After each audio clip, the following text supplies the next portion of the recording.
Olá, eu sou Martinha Gondim do canal Poder Pessoal, seja muito bem-vindo.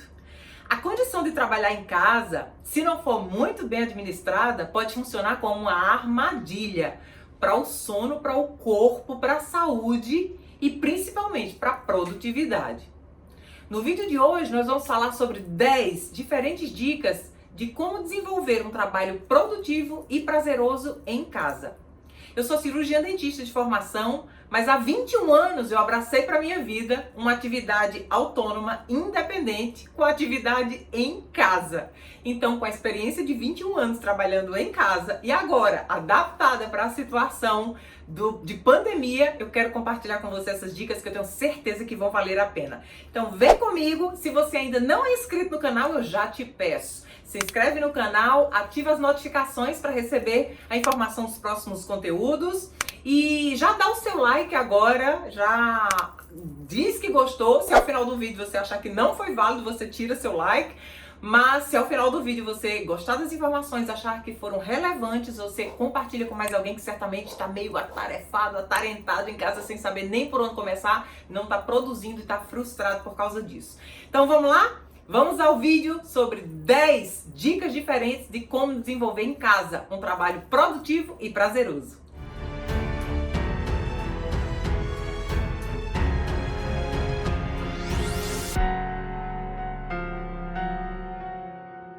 Bom, então agora nós vamos falar sobre as 10 dicas de como trabalhar em casa de uma maneira produtiva e prazerosa. A dica número 1 é: mantenha uma rotina de trabalho em um local específico. Rotina quer dizer começar sempre, todos os dias, a trabalhar no mesmo horário. E o local específico é, se você não tinha o hábito de trabalhar em casa e agora precisou adequar suas atividades a isso, você precisa estabelecer um canto fixo para o seu trabalho. Por quê? Isso de ficar rodando pela casa, perambulando, um dia na sala, um dia na copa, outro dia na cozinha, outro dia no quarto, não funciona muito bem. Um local fixo vai ajudar a quando você sentar ali, sua mente já está programada para fazer o que precisa ser feito. Então esse local precisa ter o quê? Uma mesa, uma cadeira confortável, sua agenda, seu celular, seu material de trabalho e pronto. Isso aí você todos os dias já mantém a rotina nesse local fixo.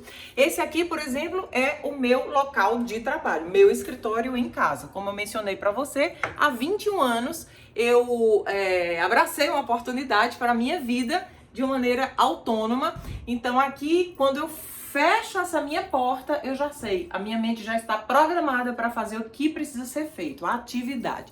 E como é autônoma, a disciplina precisa ser ainda maior. Então aqui eu decorei e organizei com as coisas que eu gosto, o conforto que eu preciso dia a dia.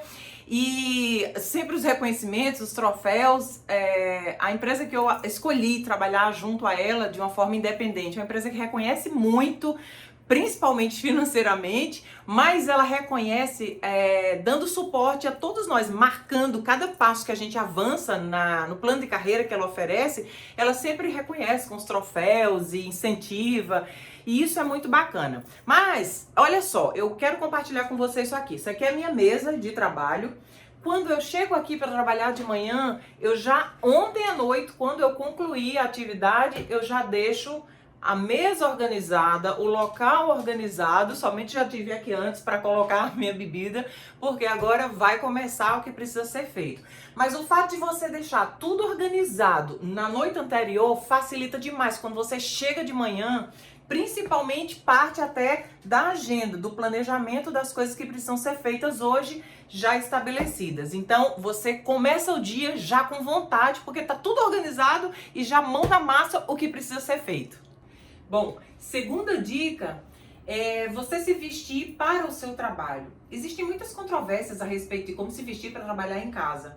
Minha sugestão e o que funciona para mim é que eu preciso me vestir para ir para o trabalho. Se eu for começar a trabalhar do jeito que eu tiver, de pijama, ou acordou da cama, colocou roupa de atividade física, isso mesmo em casa tem que ter roupa de atividade física para fazer atividade física. E começa logo a trabalhar na sequência, é como minha mente não consegue concentrar direito. Então, eu tenho que colocar uma roupa, duas vantagens que eu vejo nisso aí. A primeira delas é que eu digo pro meu cérebro que aquilo ali é o momento de estar trabalhando. Eu estou me preparando para aquele objetivo. E segundo, é uma maneira de você que tem mais pessoas que moram em casa com você comunicar à sua família que você está trabalhando, né? Porque se você fica meio de camisola, pijama em casa. Outra coisa que eu acho vantajoso é que vai que você precisa fazer alguma conferência na hora, com alguém, com algum cliente, com a sua empresa, enfim. E você vai aparecer na conferência com a imagem, né, todo desorganizado, uma blusa de casa, com a gola já. Então, se vestir para o trabalho. Precisa também organizar agora, que ainda dentro dessa segunda dica tem a ver sobre planejamento, né? Então, segunda dica é a vestimenta e o planejamento. A vestimenta faz parte de começar a se concentrar para a atividade. No planejamento, você precisa estruturar tudo que precisa ser feito. Muitas vezes dá mais trabalho fazer o planejamento do que executar as tarefas. Mas, se não tiver um planejamento elaborado previamente, o que vai acontecer é que você vai ter a sensação que você vai fazer 1001 coisas ao mesmo tempo e nada vai ter a produtividade que você gostaria ou que você se propôs antes. Por quê? Faltou uma ordem do que fazer, uma ordem de prioridades. Então, para o planejamento, particularmente uso a matriz de Eisenhower, que é uma matriz de produtividade, onde basicamente se divide as tarefas, o que fazer, por ordem de importância e de urgência. Então, o que é importante e urgente, então você tem que fazer agora. O que não é importante, mas é urgente, o que não é importante nem urgente e o que não é urgente, mas é importante. Então, baseado nisso aí, você vai colocar suas atividades que têm que ser feitas. Como, por exemplo, o que é importante e urgente tem que ser feito agora. Então, vamos lá e faça. Você vai vendo essa matriz, você vai verificar o que é que pode ser delegado, como, por exemplo, o que é que pode ser delegado? Fazer as compras da casa, por exemplo. Outra pessoa pode comprar. Fazer a limpeza da casa. Você tem que colocar também isso nas atividades que precisam ser feitas. Então, lavar a roupa, né, a limpeza da casa, a limpeza do banheiro. Você pode fazer por partes, dia a dia, ou então eleger um dia na semana para isso. Mas tem que entrar em qual vai ser o dia e qual vai ser o momento. Tem que ter tudo planejado. Tarefas de filho, de casa, dentro do seu trabalho específico, o que é que vai ser feito, então o que é prioridade, são os contatos, responder as mensagens, atender aos clientes, fazer acompanhamento, tudo isso quanto melhor planejado você estiver, mensal, semanal e diário dentro dessa matriz de produtividade, mais você vai perceber que o seu trabalho flui de uma maneira muito mais dinâmica. Essa é a segunda dica. Terceira dica, feito o planejamento, identificado quais são as prioridades e o que é que você vai começar a fazer, ordem por ordem, coisa por coisa. Então agora é importante você saber que muitas pessoas acham que são multitarefas, né? E somos, mas não ao mesmo tempo. Está provado cientificamente que todas as vezes que a gente começa a fazer várias coisas ao mesmo tempo, a tendência é que a gente não conclua todas com a mesma eficácia que a gente poderia se tivesse concentrado uma por vez. Então a principal dica foi feito o planejamento, agora você começa a seguir o planejamento. Você se obriga a desenvolver essa rotina de seguir o seu planejamento, fazendo uma tarefa de cada vez. Por exemplo, se a sua tarefa agora que você elaborou fazer é contactar seus clientes ou responder suas mensagens, você não fica parando para ficar fazendo outra coisa. Você começa nela até concluir essa atividade. Depois você vai para a próxima da lista que você se organizou previamente para poder fazer. Dessa maneira a gente consegue render muito mais. E principalmente a gente consegue não apenas produzir mais, mas a gente tem a sensação de que a gente está avançando, sabe? E tô conseguindo dar conta de todas as atividades que me propus a fazer anteriormente. Quarta dica comece pelo mais difícil. Particularmente eu gosto de começar o dia fazendo as coisas que exigem mais de mim. Seja criatividade, seja atenção, seja foco, seja concentração. Então tudo que pra mim é mais difícil, eu começo logo de manhã, porque eu digo assim, já vou me livrar dessa situação. Porque quando você você deixa as coisas mais leves e que são mais prazerosas para você para o final do dia, fica fácil de você chegar lá, porque quando você está olhando o seu planejamento do dia, você já está com a cabeça de, ai, falta pouquinho para chegar naquela parte que eu tanto gosto de fazer. Então, as coisas mais fáceis e mais prazerosas, mais para o final do expediente. A quinta dica é dividir o seu horário de trabalho de hora em hora. Particularmente, isso funciona muito para mim. Então, se começa uma atividade, começa a trabalhar, por exemplo, 9 horas da manhã. Então, 9 horas senta, vai parar quando? Às 10, né? Então, até às 10, pegar ali direto. Por que são importantes essas paradinhas? Então, quando você estabelece a hora, isso é só um exemplo. Quando você estabelece o horário que você vai parar, tipo de hora em hora, então você sabe que você vai ter tempo de ir ao banheiro, de levantar, de tomar uma água, e você volta ou para a mesma tarefa que estava fazendo anteriormente ou para a seguinte. Mas essas paradinhas estratégicas fazem com que o nosso cérebro também retome o foco, entende? Você não fica cansado mentalmente. Outra coisa que eu acho muito importante nessas paradas de hora em hora é você poder olhar o celular. Por quê? É outro motivo de distração que, se a gente não tiver cuidado, acaba sendo uma distração. Que são televisão, obviamente isso não vai fazer parte do seu ambiente de trabalho, mas o celular, se você não tomar cuidado com ele, ele vai roubar o seu tempo inteiro, a sua atenção inteira, vai te tomar toda a sua energia, você não vai produzir. Se você não usa o celular para o seu trabalho, minha sugestão é que você já deixe o celular sem notificações, quando você entrar para trabalhar, fechado as notificações e o celular afastado de você. Se você usa o celular para desenvolver suas atividades profissionais, então a dica é, no momento que você não está fazendo nada profissional no celular, naquele momento, é você não entrar nada em nenhuma rede social, não ficar entrando nos grupos, não ficar verificando, perambulando por ali o que é que está acontecendo, vai no e-mail, vai nos grupos, vai nos seus aplicativos de rendimento, vai no seu... A gente acaba tomando nosso tempo e sem produtividade. Então a dica, essa paradinha estratégica de hora em hora é para você também poder passar um olho rápido no seu celular, verificar se tem alguma mensagem urgente, se tem alguma coisa que precisa de você, uma demanda na hora, e pronto, você já se tranquiliza e volta. Se você está trabalhando com o celular, muito importante que você se vigie, se policia para não ficar zanzando nas redes sociais, olhando a vida dos outros e esquecendo de cumprir todo o planejamento que você fez para você mesmo, né? Porque isso é muito comum de acontecer. Várias vezes eu tenho que estar me policiando. O que é que eu estou fazendo aqui? Gente, meu trabalho não está aqui na vida dos outros, meu trabalho está lá. Então, muito importante esse cuidado, que é uma dica muito importante que eu já te passo. Sexta dica: use checklist. Então você enumerou todas as atividades que precisam ser feitas dentro do que você já identificou, o que é prioridade, o que é urgente, o que você vai delegar, o que você vai deixar para depois. Enfim, então, o que você deixou para daqui a 2 dias, daqui a 3 dias. Mas quando você pega o dia, fazer o checklist do dia e clicando cada vez que você cumpre a sua tarefa. Existem aplicativos que ajudam muito com isso, como o Trello, por exemplo. Tem vários aplicativos que as pessoas usam. Eu não gosto muito de estar com o aplicativo porque vai me remeter ao celular, e quanto mais tempo com o celular, eu já uso o celular também para meu lado profissional, e se eu ainda continuar muito tempo nele, então eu prefiro escrever tudo. Para mim funciona assim, essa é a minha agenda, né? E para mim funciona assim, então as tarefas do dia, cada vez que eu vou cumprindo uma tarefa, é uma alegria do mundo, a satisfação de ir lá e fazer um check. Ok, feito. Isso, quando vai dando o final do dia, que você vê que você está fazendo tudo que você se propôs naquele dia, é uma sensação tão boa, de alegria.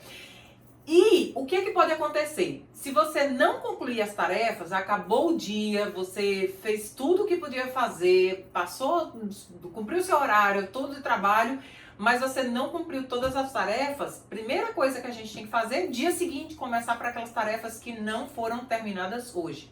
É comum muitas vezes isso acontecer quando a gente está com a agenda cheia, e aí dentro daquele que, quando você for mais ou menos no meio do período de trabalho, você identificar o que é que dá, não estou no ritmo, então o que é que daqui eu tenho que realmente executar e fazer e colocar como prioridade, porque no seu checklist pode ser que a coisa tenha ficado para fazer, mas pode ser que tenha ficado num dos últimos itens. Então você avança isso aí e o que é que pode ficar para amanhã, o que é que eu posso finalizar? Por exemplo, cliente não dá para deixar para amanhã, né?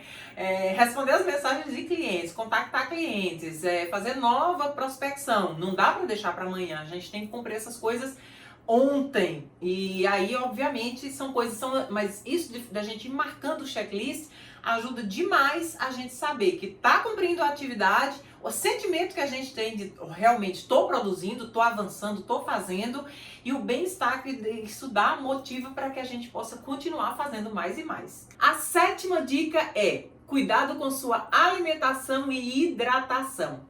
Muitas pessoas que não têm o hábito de trabalhar em casa, quando começam a fazer isso, ficam o tempo todo com a tendência de ir à geladeira e o armário atrás de lanchinhos e petiscos. Se esses lanches e petiscos ainda forem carregados em açúcar, gordura e farinha branca, muito prejudicial, não apenas para a saúde, mas principalmente para o rendimento no trabalho, porque sua energia vai diminuir. E a sugestão que eu dou é, se você não comprar esses alimentos, você não vai ter o que beliscar. Olha que bacana, então já nem compra de antemão. Outra coisa importante é você manter sua hidratação para ajudar sempre no foco e na concentração e também manter os horários das refeições, porque o período de trabalhar em casa pode passar, mas se você estabelecer agora para você maus hábitos, isso pode demorar muito mais para sair da sua vida do que o período de começar a trabalhar em casa. 8ª dica, ter sempre metas definidas. Essas metas de médio e longo prazo, importante para um quadro de sonhos, para um planejamento mais adiante. Mas ter metas com prazos definidos mensais é fundamental, porque a gente vê o tempo correndo e isso dá um senso de urgência. A gente corre para executar as tarefas. Metas de dia também. Então, qual a meta da semana? Essa semana eu tenho uma meta, seja de lucratividade, seja uma meta de produtividade, a produtividade medida em quantidade de clientes. Você vai verificar qual é a sua meta dentro da atividade que você realiza, mas metas semanais fazem com que a gente tenha uma clareza melhor sobre o que é prioridade, o que fazer. Quando a gente para de hora em hora e vai dar nosso momento de volta à concentração, seja indo ao banheiro, seja tomando uma água, tomando um chá, mais rápido a gente volta para a atividade para continuar. Por quê? Porque nós temos prazo e meta. Quando a gente não coloca prazo para realizar as coisas, é muito normal que a gente deixe ao Deus dará. E quando a gente vai perceber, passou o tempo e nada foi feito. Ou então muito pouco foi feito, né? Então, colocar metas ajuda demais. E outra coisa nisso é você, dentro desse quesito, é você ter sempre claro na sua mente por que você faz o seu trabalho, né? Por que você tem essa meta? O que é que vai contribuir para outras pessoas o fato de você cumprir essa meta? Qual é a sua contribuição? O que é que representa para você cumprir cada uma dessas suas tarefas do seu trabalho? Para quem é funcionário, acaba sendo um pouco mais fácil porque recebe as tarefas da empresa e vai se propondo a fazer. Quem é autônomo tem que ter uma disciplina a mais, né? Porque você tem que colocar as tarefas e muitas vezes você está desenvolvendo uma atividade que não está te dando um retorno imediato, mas você tem que alimentar sua persistência, sua consistência, não desistir, continuar, mas que cumpra prazos e o tempo todo isso. Se lembrar, por que eu tenho essa meta? Qual é a consequência, qual é a contribuição que eu vou dar para outras pessoas em cumprir essa meta? 9ª dica, mantenha-se organizado. Essa organização vai desde a organização mental, né, uma clareza do que fazer e do porquê fazer, até mesmo a organização do ambiente que você trabalha e da casa. Quando você começa a trabalhar num ambiente desorganizado, muito provavelmente você não vai conseguir dar conta de todas as atividades que você se propôs fazer. Por quê? Porque o próprio ambiente não está ajudando aquilo ali. Então é importante você dedicar um tempo. Se não está organizado, minha dica é, já organiza, já senta, organiza primeiro sua mente, suas ideias. Quanto mais organizada a gente está, mais tempo a gente tem e mais produtiva a gente fica. Então organiza a mente, com o planejamento, com as metas, como vai ser, onde vai ser, com papel. Eu tenho um papel dessa agenda, né, do checklist e tudo, mas eu ainda tenho outras agendas e outros papéis do lado, outros cadernos do lado, que são atividades que vão sendo feitas, contatos com clientes, contatos que precisam ser retornados. Enfim, mas tudo isso você vai eleger o que é que funciona melhor para você, mas desde que você mantenha tudo organizado. Outra coisa também é manter organizada a casa, porque você sai naquela hora em hora, né? Vai lá, o banheiro tá aquele pandemônio, o seu quarto tá aquela reviravolta. Então, com a gente mesmo, a gente já não se sente bem. Se a gente não se sente bem, vai para o trabalho assim, já não vai dar o mesmo desempenho e rendimento. Então, começa a organizar tudo na mente e em volta para começar um planejamento e finalmente executar um trabalho prazeroso e produtivo. E a 10ª dica é: elimine as distrações. Quando você colocar o pé no seu ambiente de trabalho, acabaram as distrações. Isso é um autopoliciamento que cada um tem que fazer. E essas distrações, como eu mencionei antes, vai desde a televisão até familiar. Por isso que precisa estar no planejamento. O horário de estar com a família, o horário da refeição, o horário da tarefa com o filho. Tudo isso precisa entrar lá no planejamento, porque uma vez que entrou no planejamento, quando chegar naquele horário, você vai fazer. Mas quando você tiver aquelas paradinhas estratégicas de hora em hora, se você ficar se distraindo, seja com redes sociais, seja com televisão, seja com as coisas que estão em casa acontecendo, muito complicado. Uma dica que eu dou é: reúne a família, né? E fazer o planejamento disso tudo em família. Porque aí entra desde as atividades, quem toma conta do quê, por exemplo, que dia que vai ser. Então fica fácil de delegar, fica fácil de envolver todo mundo, engajar todo mundo na contribuição das tarefas, que são muitas tarefas agora, né? E principalmente todas as demais pessoas da família já sabem que quando você entrar naquele ambiente, você não vai ser importunado. Imagina, você começou a estar no meio de uma conferência com um cliente, com alguma coisa, já fechando um grande negócio e de repente um filho ou alguém te chama: mamãe ou papai, o feijão tá no fogo, a panela tá... Então, isso não pode acontecer. Que, aliás, eu sugiro que você organize a comida para preparar tudo isso. À noite, fora do horário de trabalho, você já deixa pronto para de repente 2 ou 3 dias, o que der para fazer, já congela. Enfim, então dicas assim que vão facilitar o seu trabalho para que quando você sente, você renda. Eu desejo de coração que tenha ajudado essas dicas a você. Eu, como mencionei antes, eu há 21 anos trabalho em casa, mas é a primeira vez que estou trabalhando em casa, tendo que fazer os trabalhos de casa. Então, eu sempre tive quem cozinhasse, quem ajudasse com a roupa, quem ajudasse com a limpeza, quem fizesse essas coisas. Agora é a primeira vez que eu tive que me readaptar, estruturar tudo isso e seguir produzindo e fazendo o que precisa ser feito. Mas o principal é que você saiba, a gente dá conta. A gente dá conta de tudo. Quanto mais organizado e melhor planejado a gente tiver, a gente pode passar de uma maneira divertida, inclusive dominando novas habilidades, aprendendo novas técnicas, descobrindo coisas extraordinárias que a gente sequer tinha se dado conta antes de passar por essa situação. O nome do jogo é passar por isso de uma maneira simples, mágica, divertida e produtiva, não é verdade? E a gente vai sair de toda essa situação, eu tenho certeza, muito mais fortalecido, seja fisicamente, seja mentalmente, seja profissionalmente e com mais habilidades incorporadas à nossa vida. Desejo muito sucesso para você, uma semana abençoada, cheia de bons trabalhos em casa, e a gente se vê na próxima semana.